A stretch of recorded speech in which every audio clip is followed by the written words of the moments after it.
உங்களில் யார் அடுத்த ஜிடி நாயுடு பொறியியல் மாணவர்களுக்கான பிரத்யேக போட்டி. மாணவர்களை உடனே ரெஜிஸ்டர் பண்ணுங்க. ரூபாய் 10 லட்சம் பரிசுகளை வெல்லுங்க. சபாநாயகர் ஜே.சி.டி. பிரபாகர் செய்தியாளர்களை சந்தித்து பேசி வருகிறார். அந்த காட்சிகளை பார்க்கலாம்.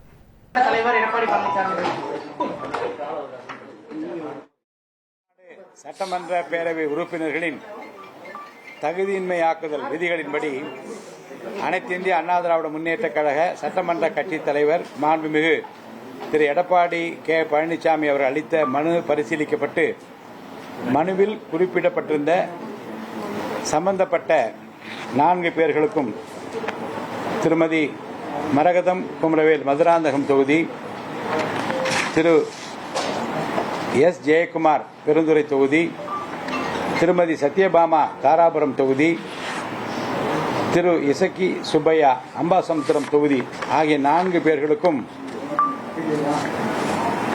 விதியின் கீழ் 7 நாட்களுக்குள் விளக்கம் அளிக்குமாறு கோரப்பட்டது. தற்போது அந்த 4 பேரும் தங்களின் விளக்கத்தினை உரிய காலத்திற்குள் அளித்துள்ளனர். மனு மீது முறையான ஆய்வுக்கு பிறகு அடுத்த கட்ட நடவடிக்கை பற்றி நான் அறிவிப்பேன். அவங்க கொடுத்த விளக்கம் போதுமான அளவுக்கு இருக்குதா? கடிதம் மூலமா விளக்கமா இல்ல வாய்மொழி விளக்கமா என்ன கொடுத்திருக்காங்க? விளக்கத்தை இப்போதுதான் கொடுத்திருக்கின்றார்கள். பார்க்க வேண்டும், படிக்க வேண்டும், ஆய்வு செய்ய வேண்டும், முறையான தீர்ப்பை வழங்க வேண்டும், கால அவகாசம் வேண்டும், உரிய நேரத்தில் உரிய முறையில் சட்டப்படி சரியான நடவடிக்கை எடுக்கப்படும். நாளை காலை 10 மணிக்கு சட்டமன்றம் கூடுகிறது. இத்துடன் இந்த பேட்டி முடிந்தது.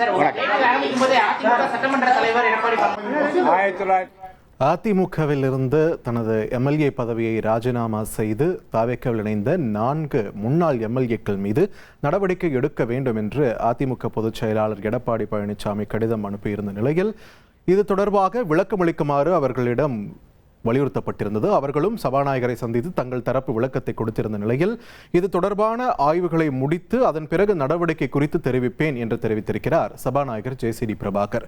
இது தொடர்பான காட்சிகளை நாம் பார்த்தோம். உங்களில் யார் அடுத்த ஜிடி நாயுடு பொறியியல் மாணவர்களுக்கான பிரத்யேக போட்டி. மாணவர்களை உடனே ரெஜிஸ்டர் பண்ணுங்க. ரூபாய் 10 லட்சம் பரிசுகளை வெல்லுங்க.